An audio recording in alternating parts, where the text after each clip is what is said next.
And what's going on in Cleveland right now? When did things become totally unsalvageable? Was it when that report came out about the thugs slugs comment that he made during the film session, or was there something that was much deeper brewing ahead of that? So we wrote a story in early December on The Athletic where we said, we had like 3 players, not quoted by name, but being quoted in the story as far as saying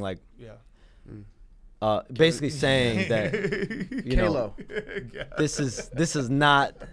this is not working. Like, we're over this shit. You can say shit. Yeah, we're over this. Shit. And that was all the way in December. And so he lost the team back then. And, I kind of feel bad for him. Everything I had heard going in was that John Beilein was a great guy. He always had a great reputation as a person. Mm-hmm. But just the instant he got in there, he did not mesh with those guys. And one person described him as a dictator, and that's not the way you talk to NBA players. It's not the way you behave with NBA players, and that kind of goes back to the front office regime, right? Like, you need to be understanding. It's a lot of taking on information that you're getting and then applying it. You have to make your own decisions, but you have to take what you're getting information-wise, and I don't think Beilein ever did that, and he really lost the team then. And then once that thug comment was made, and he went back and said, "No, I meant slugs." Mm-hmm. I think the players knew that You've was. never said slugs. Right. That was slugs. Yeah. It's so funny that I had a player tell me that's bullshit. Yeah, of course. That's not. But at the end of the day, listen. Do I understand kind of what he was meaning? Probably. You could, if he had said, "Guys, you know what? I said that. That's exactly what I said. This is why I said it. You guys weren't playing tough or whatever." I think the players probably would have respected it more. But then when you come with the I meant to say slugs. Yeah. I think that's where the guys are lost in intelligence at that point too. Right. To be like, you'll buy this line, you'll buy anything I say. Yeah. But I feel like with a coach like that, everybody when you sign with the Cavs, it's like, what are you doing? You're a great college coach. Your system works in a college environment.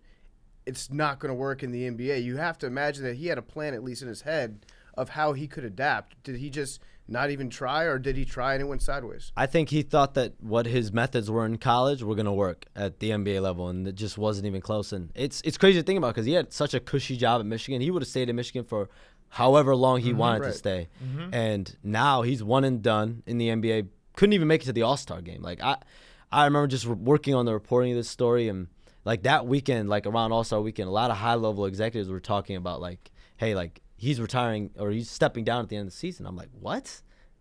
No, there's no way. Right. No fucking way. Right. Not even one and done. No way. Half and done. And then the more you track it, they were like, yo, he might resign, or they might part ways during the week, after All-Star break. I mean, it's probably one of the most shocking departures of a coach. Mm-hmm. I mean, in recent time, I think the last coach to last this little of time was in 81.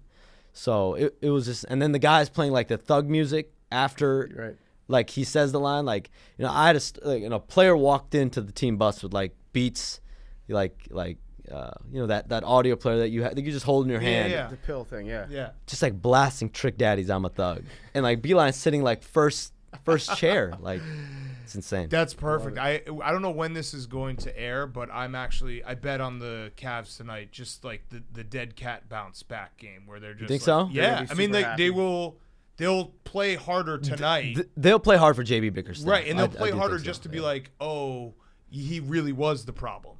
Because Kevin Love now, I mean, I think we all know that he was one of the leaders of I'm not really buying into this. He's going to play harder to be hey, I'm proving a point that was never going to work.